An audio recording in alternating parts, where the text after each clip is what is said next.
নমস্কাৰ সকলোকে এলপিএন এমিছাৰ ইউটিউব চেনেলৰ আন এটা ভিডিঅ'লৈ স্বাগতম জনাইছো। আজি আমি পঢ়িম সপ্তম শ্ৰেণীৰ গণিত কিতাপখনত দিয়া অধ্যায় নম্বৰ 4 যাৰ নাম হৈছে বীজগণিতীয় ৰাশি আৰু যাক ইংৰাজীত কোৱা হয় এলজেব্ৰিক এক্সপ্ৰেছন।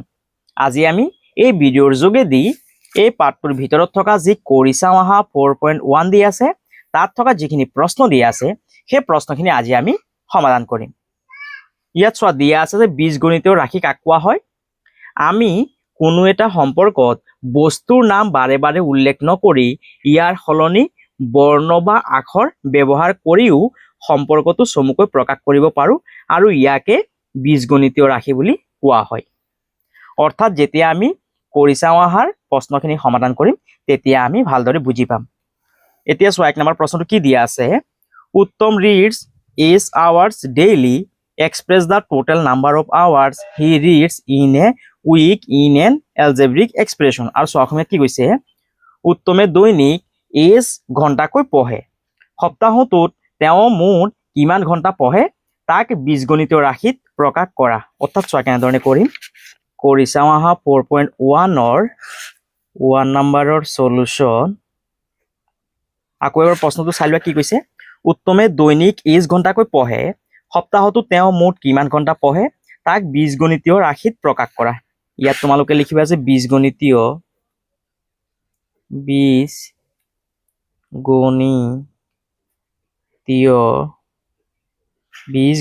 ৰাশি সমান সমান ইয়াত কি কৈছে, উত্তমে দৈনিক 8 ঘণ্টাকৈ পঢ়ে,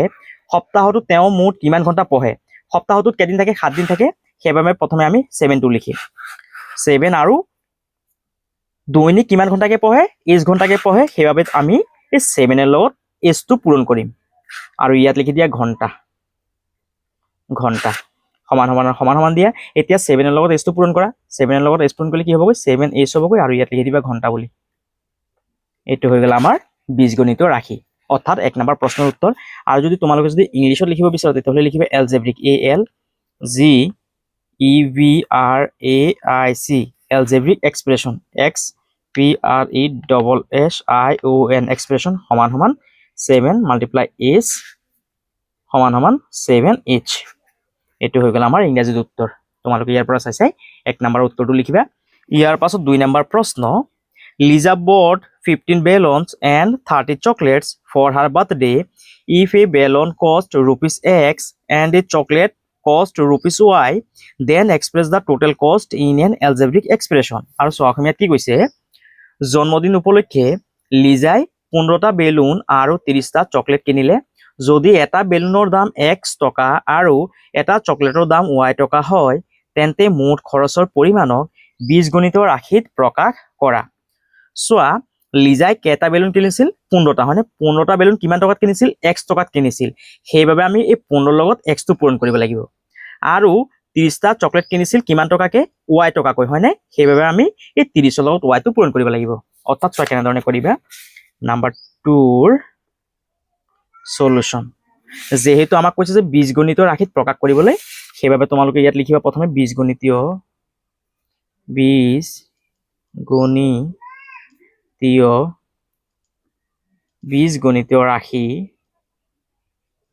ৰাশি সমান সমান। চ' ইয়াত কি কৈছিল যে জন্মদিন উপলক্ষে লিজাই 15টা বেলুন, কেইটা বেলুন কিনিছিল, 15টা, সেইবাবে আমি ইয়াত লিখিম 15 পূৰণ। আৰু চোৱা এটা বেলুনৰ দাম কিমান টকা, X টকা বুলি কৈছে হয়নে, সেইবাবে তোমালোকে এই 15ৰ লগত Xটো পূৰণ কৰিবা। ইয়াৰ পাছত ইয়াত প্লাছ চিন দিবা। ইয়াৰ পাছত কেইটা চকলেট কিনিছিল, 30টা চকলেট কিনিছিল, সেইবাবে ইয়াত তোমালোকে 30 লিখিবা, 30 পূৰণ। আৰু চোৱা এটা চকলেটৰ দাম কিমান, Y টকা হয়নে, সেইবাবে তোমালোকে ইয়াত Y লিখিবা আৰু ইয়াত ব্ৰেকেট দিবা আৰু ইয়াত তোমালোকে টকা লিখিবা বাহিৰত, টকা সমান সমান। এতিয়া এই 15ৰ লগত Xটো পূৰণ কৰা কিমান হ'বগৈ, 15X প্লাছ 30ৰ লগত Yটো পূৰণ কৰা 30Y ব্ৰেকেট আৰু ইয়াত টকা লিখি দিয়া, টকা। আৰু এইটো হৈ গ'ল আমাৰ 2 নম্বৰ প্ৰশ্নৰ উত্তৰ, অৰ্থাৎ বীজগণিতীয় ৰাশিটো। আৰু যদি ইংলিছত লিখা তেতিয়াহ'লে লিখিবা algebraic, ALGEBRAIC algebraic expression, EXPRESSION expression সমান সমান 15। নহ'লে তোমালোকে ডাইৰেক্ট লিখিব পাৰা যে 15X প্লাছ 30ৰ লগত Yটো পূৰণ কৰিবা, ব্ৰেকেট দিবা আৰু ইয়াত লিখিবা যে ৰুপিছ, তোমালোকে ইয়াত আগত লিখিবা ইংলিছত হ'লে এইটো হৈ গ'ল আমাৰ 2 নম্বৰ প্ৰশ্নৰ উত্তৰ ইংৰাজীত যদি তোমালোকে যদি অসমীয়াত লিখা তেতিয়াহ'লে ইংলিছত নালাগে আৰু ইংলিছত লিখিলে তোমালোকে অসমীয়াত লিখিব নালাগে ইয়াৰ পাছত চোৱা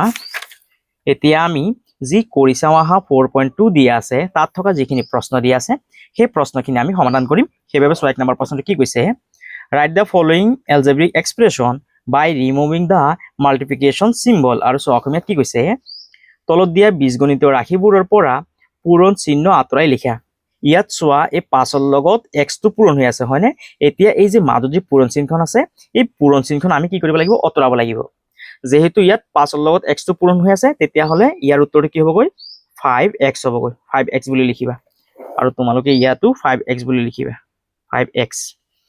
ইয়াৰ পাছত ইয়াত চোৱা l লগত 5 টো পূৰণ হৈ আছে তাৰ মানে ইয়াত কিমান হ'বগৈ 5a হ'বগৈ অৰ্থাৎ যোনটো আমাৰ কি আছে সংখ্যা আছে সেই সংখ্যাটো তোমালোকে কিন্তু আগত লিখিবা যোনটো আমাৰ ইয়াত বৰ্ণ আছে সেই বৰ্ণটো কিন্তু তোমালোকে পাছত লিখিবা সেইবাবে তোমালোকে ইয়াত লিখিবা 5a বুলি লিখিবা ইয়াৰ পাছত চোৱা ইয়াত এই 2 ৰ লগত m টো পূৰণ হৈ আছে আৰু ইয়াত প্লাস n লিখা আছে অৰ্থাৎ চোৱা এইটো কেনেকৈ হ'বগৈ c নাম্বাৰটো 2 পূৰণ m প্লাস n ইয়াৰ উত্তৰটো হ'বগৈ এই 2 ৰ লগত m টো পূৰণ হৈ আছে সেইবাবে ইয়াত হ'বগৈ 2m প্লাসৰ প্লাস হ'বগৈ n ৰ n হ'বগৈ এইটো হৈ গ'ল আমাৰ উত্তৰটো অৰ্থাৎ ইয়াত লিখিবা তোমালোকে 2m প্লাস n আৰু যদি ইংলিছত লিখা তেতিয়াহ'লে তোমালোকে ইয়াত লিখিবা 2m প্লাস n আৰু ইয়াত লিখিবা যে 5a ইয়াৰ পাছত d নাম্বাৰ 7 পূৰণ p মাইনাস q ইয়াৰ উত্তৰটোত লিখিবা এই 7 ৰ লগত p টো পূৰণ হৈ আছে 7p মাইনাস q লিখি দিয়া q অৰ্থাৎ ইয়াত হ'বগৈ 7p মাইনাস q আৰু যদি তোমালোকে যদি ইংলিছত লিখা তেতিয়াহ'লে ইয়াত লিখিবা যে 7p মাইনাস q ইয়াৰ পাছত e নাম্বাৰ m পূৰণ 2 প্লাস 7 এতিয়া এই 2 ৰ লগত m টো পূৰণ হৈ আছে আমি 2 টো আগত লিখিম তাৰ পিছত লিখিম m 2m প্লাসৰ প্লাস লিখিবা 7 ৰ 7 লিখিবা অৰ্থাৎ আমি কিমান পালো 2m প্লাস 7 আৰু ইংলিছত হলে তোমালোকে ইয়াত লিখিবা যে 2m প্লাস 7 ইয়াৰ পাছত f number 10 minus t 10 minus t পূৰণ 5 10 ৰ 10 লিখা মাইনাসৰ মাইনাস লিখা এতিয়া এই 5 ৰ লগত t টো পূৰণ হৈ আছে কিমান হ'বগৈ 5t এইটো হ'ল আমাৰ উত্তৰটো ইয়াত লিখিবা তোমালোকে 10 minus 5t আৰু ইংলিছত হলে লিখিবা ইয়াত 10 minus 5t এইখিনি হ'ল আমাৰ 1 নম্বৰৰ উত্তৰ তোমালোকে ইয়াৰ পৰা চাইছে ধুনীয়াকৈ লিখিবা ইয়াৰ পাছত 2 নম্বৰ প্ৰশ্ন determine the values of letter numbers are given আৰু সো অসমীয়াত কি কৈছে মান নিৰ্ণয় কৰা বৰ্ণ সংখ্যাৰ মান দিয়া আছে এ নাম্বাৰ 2x + 3, x = 0 অৰ্থাৎ ইয়াত যোনটো বৰ্ণ সংখ্যা আছে সেই বৰ্ণ সংখ্যাৰ মানটো দিয়া আছে এতিয়া আমি ইয়াক সমাধান কৰিব লাগে অৰ্থাৎ সো কেনেধৰণে কৰিম নাম্বাৰ 2 ৰ এ নাম্বাৰৰ সলিউশন প্ৰথমে চাইছে প্ৰশ্নটো লিখা 2x + 3, x = 0 অর্থাৎ x এর মানটো কিমান দি আছে 0 দি আছে এতিয়া ইয়াক সমাধান কৰা 2 লিখা এতিয়া এই 2 লগত x টো পূৰণ হৈ আছে অৰ্থাৎ মাজত এখন পূৰণ চিহ্ন আছে এতিয়া x সমান কিমান দি আছে 0 দি আছে অৰ্থাৎ ইয়াত তোমালোকে 0 লিখিবা প্লাসৰ প্লাস লিখিবা 3 লিখিবা এতিয়া এই 2 লগত শূন্যটো পূৰণ হৈ আছে 2 লগত শূন্য পূৰণ কৰিলে কিমান পাম আমি 0 পাম প্লাসৰ প্লাস লিখা 3 লিখা এতিয়া এই 3 লগত শূন্যটো যোগ কৰিলে কিমান হ'ব 3 হ'বগৈ অৰ্থাৎ 2 ৰ এৰ যোনটো আনসাৰ হেতু কিমান হ'ব 3 হ'বগৈ এইটো হ'ল আমাৰ এ নাম্বাৰৰ সলিউশন ইয়াৰ পাছত বি নাম্বাৰৰ সলিউশন প্ৰথমে চাইছে প্ৰশ্নটো লিখা 4q + 3 4q + 3 plus 2p এতিয়া চোৱা ইয়াত p আৰু q যোন দুটা বৰ্ণ সংখ্যা আছে তাৰ মানটো দিয়া আছে p = -2 p = -2, q = 5 q ৰ মানটো কিমান দিয়া আছে 5 দিয়া আছে এতিয়া ইয়া সমাধান কৰা 4 ৰ 4 লিখা ইয়াত পূৰণ চিহ্ন দিয়া q ৰ মানটো কিমান দিয়া আছে q = 5 দিয়া আছে ইয়াত 5 লিখা প্লাসৰ প্লাস লিখা 3 লিখা প্লাসৰ প্লাস লিখা 2 লিখা পূৰণ আৰু p ৰ মানটো কিমান দিয়া আছে -2 এতিয়া এই 4 লগত 5 টো পূৰণ কৰা 4 5 * 20 +3 তাৰ পিছত ইয়াত আছে প্লাস ইয়াত আছে মাইনাস প্লাসৰ লগত মাইনাস টো পূৰণ কৰিলে কি হয় মাইনাস হয় প্লাছে মাইনাছে মাইনাছ হ'বগৈ 2 লগত 2টো পূৰণ কৰা 2 2 গুণ 4 এতিয়া এই 20 লগত 3টো যোগ কৰা 20 আৰু 3 কিমান হ'বগৈ 23 মাইনাছৰ মাইনাছ 4 ৰ 4 এতিয়া এই 23 ৰ পৰা 4টো বিয়োগ কৰা কিমান হ'বগৈ 19 হ'ব 19 19 এইটো হ'ল আমাৰ বি নম্বৰৰ উত্তৰ ইয়াৰ পাছত সি নম্বৰৰ সলিউশন প্ৰথমে চাইছে প্ৰশ্নটো লিখা 17u প্লাস 5v, u সমান সমান 6 আৰু v সমান সমান 5 দিয়া আছে এতিয়া ইয়া সমাধান কৰা 17 ৰ 17 লিখা পূৰণ u সমান সমান কিমান দিয়া আছে 6 দিয়া আছে ইয়াত 6 লিখিবা প্লাসৰ প্লাস লিখা 5 ৰ 5 লিখা পূৰণ আৰু v সমান সমান কিমান দিয়া আছে 5 দিয়া আছে ইয়াত 5 লিখা এতিয়া 17 ৰ লগত 6 টো পূৰণ কৰা 17 ৰ লগত 6 পূৰণ কৰা 6 7 গুণ 42 42 ৰ 2 হাতত আছে 4 6 1 গুণ 6 6 4 10 অৰ্থাৎ কিমান পালো 102 102 প্লাস আৰু 5 ৰ লগত 5 টো পূৰণ কৰা 5 5 গুণ 25 এতিয়া 102 আৰু 25 যোগ কৰিলে কিমান হ'ব 127 এটো হৈ গল আমাৰ সি নম্বৰ প্ৰশ্নৰ উত্তৰ ইয়াৰ পাছত ডি নম্বৰৰ সলিউশন প্ৰথমে চাইছে প্ৰশ্নটো লিখা ওপৰত আছে 9l তলত আছে 3 কমা আৰু l ৰ মানটো কিমান দিয়া আছে 6 দিয়া আছে l সমান সমান 6 এতিয়া যেনেকৈ আছে তেনেধৰণে লিখি লোৱা তলত 3 লিখা ওপৰত 9 লিখা ইয়াত পূৰণ চিহ্ন দিয়া আৰু l সমান সমান কিমান আছে 6 আছে ইয়াত 6 লিখা এতিয়া আমি এই তলত থকা 6 টো দি প্লাই ওপৰত থকা 9 টো কাটিব পাৰি 3 9 কেবাৰ যাব 3 বাৰ যাব এতিয়া সবত কিমান আছে 3 পূৰণ 6 আছে হয়নে অৰ্থাৎ কিমান পালো আমি 3 6 গুণ 18 এটো হৈ গল আমাৰ ডি নম্বৰৰ উত্তৰ তোমালোকে ইয়াৰ পৰা চাই ধুনিয়াকে লিখিবা উত্তৰটো ইয়াৰ পাছত ই নম্বৰৰ সলিউশন প্ৰথমে চাইছে প্ৰশ্নটো লিখা 10 b, আৰু b ৰ মানটো কিমান দিয়া আছে -4 এতিয়া ইয়া সমাধান কৰা 10 ৰ 10 লিখা মাইনাছৰ মাইনাছ লিখা আৰু b ৰ মানটো কিমান দিয়া আছে -4 10 ৰ 10 লিখা এতিয়া এই মাইনাছৰ লগত মাইনাছটো পূৰণ হৈছে মাইনাছে পূৰণ কৰিলে কিমান হ'বগৈ প্লাস হ'বগৈ আৰু 4 4 লিখা এতিয়া এই 10 ৰ লগত 4 টো যোগ কৰি দিয়া কিমান হ'ল 14 এটো হ'ল আমাৰ ই নম্বৰৰ উত্তৰ ইয়াৰ পাছত এফ নম্বৰৰ সলিউশন প্ৰথমে চাইছে প্ৰশ্নটো লিখা কিমান আছে ব্ৰেকেট j + 1 ব্ৰেকেট ইয়াৰ পাছত কমা আৰু j ৰ মানটো কিমান দিয়া আছে 10 দিয়া আছে j সমান সমান 10 এতিয়া ইয়া সমাধান কৰা ব্ৰেকেটৰ ব্ৰেকেট দিয়া j ৰ মানটো 10 দিয়া আছে ইয়াত 10 লিখিবা প্লাস 1 ৰ 1 টো লিখা এতিয়া 10 ৰ লগত একটো যোগ কৰা 10 আৰু 1 কিমান হ'বগৈ 11 হ'বগৈ এটো হৈ গল আমাৰ এফ নম্বৰৰ উত্তৰ তোমালোকে ইয়াৰ পৰা চাইছে ধুনিয়াকে লিখিবা দেখিলা নে কিমান উজু ইয়াৰ পাছত 3 নম্বৰ প্ৰশ্ন ৰাইট ট্ৰু অৰ ফলছ আৰু অসমীয়াত কি কৈছে শুদ্ধ নে অশুদ্ধ লিখা 5f - 5g সমান সমান 5 যদি f ৰ মান 1 হয় আৰু g ৰ মানটো যদি 0 হয় তেতিয়া হলে এই বাঁ চাইডটোৰ লগত সোঁ চাইডটোৰ মানটো সমান হয় নে নাই অৰ্থাৎ শুদ্ধ হয় নে নাই হেতু আমি উলিয়াব লাগে নাম্বাৰ 3 এ নম্বৰৰ সলিউশন প্ৰথমে চাইছে প্ৰশ্নটো লিখা 5f - 5g সমান সমান 5 হ'ব লাগে আৰু চোৱা f ৰ মানটো কিমান দি আছে 1 দি আছে f সমান সমান 1 দি আছে আৰু g সমান সমান 0 দি আছে এতিয়া ইয়া সমাধান কৰা 5 ৰ 5 লিখা পূৰণ f ৰ মানটো কিমান দি আছে 1 দি আছে ইয়াত 1 লিখা মাইনাছৰ মাইনাছ লিখা 5 ৰ 5 লিখা পূৰণ আৰু g ৰ মানটো 0 দি আছে ইয়াত 0 লিখা সমান সমান 5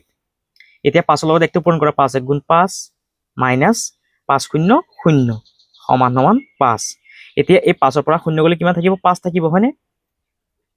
5 থাকিব সমান সমান দিয়া 5 ৰ 5 অৰ্থাৎ চোৱা এই বাঁ চাইডটোৰ লগত সোঁ চাইডটো কি হৈছে সমান হৈছে অৰ্থাৎ ইয়াৰ যোনটো উত্তৰ সেইটো কি হ'ব শুদ্ধ হ'ব শুদ্ধ আৰু ইংলিছত লিখিবা ট্ৰু এইটো হ'ল আমাৰ 3 ৰ এৰ উত্তৰ অৰ্থাৎ এইটো হ'বগৈ শুদ্ধ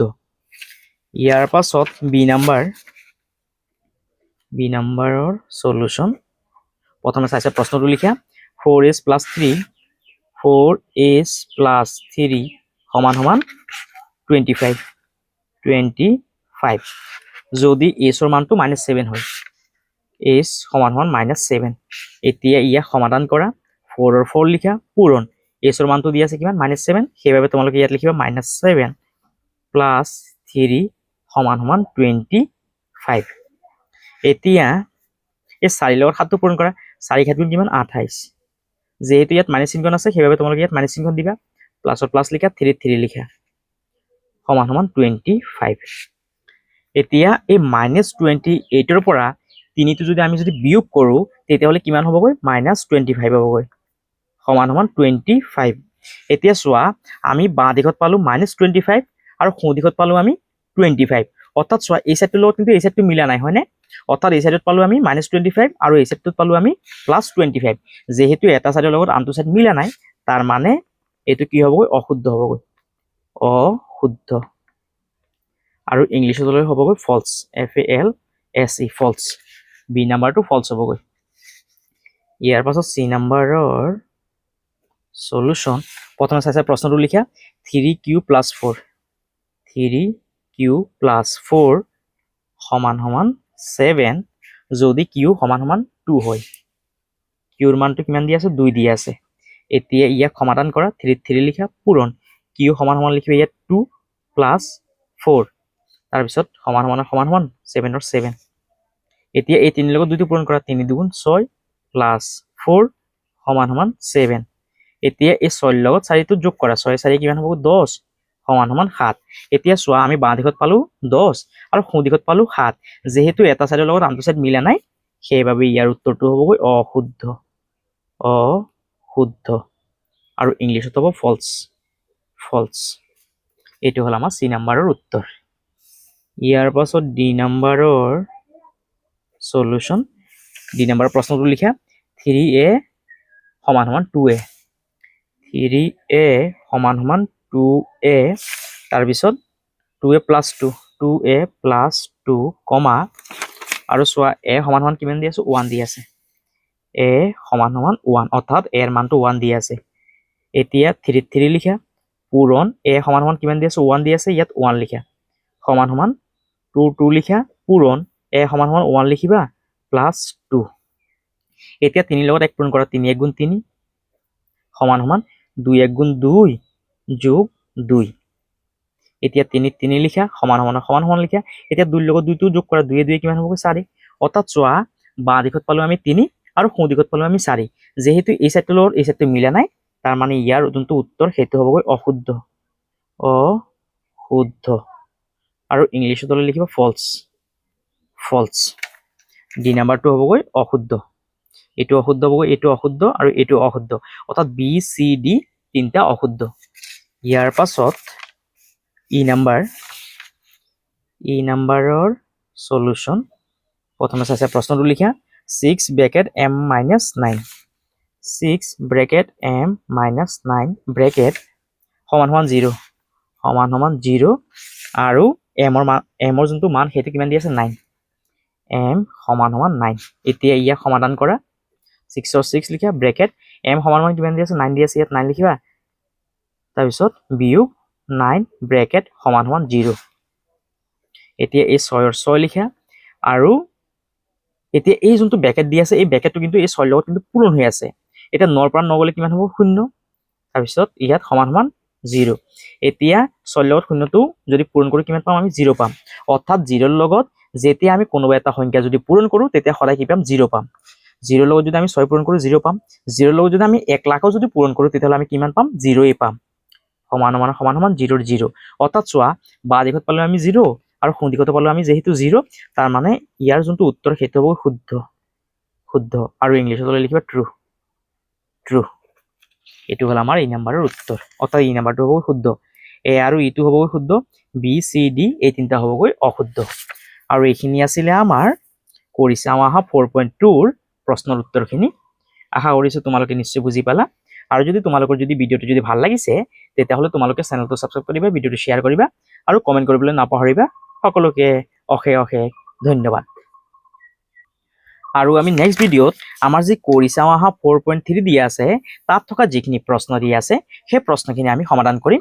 আজিৰ বাবে ইমানতে থাকক আকৌ এবাৰ সকলোকে ধন্যবাদ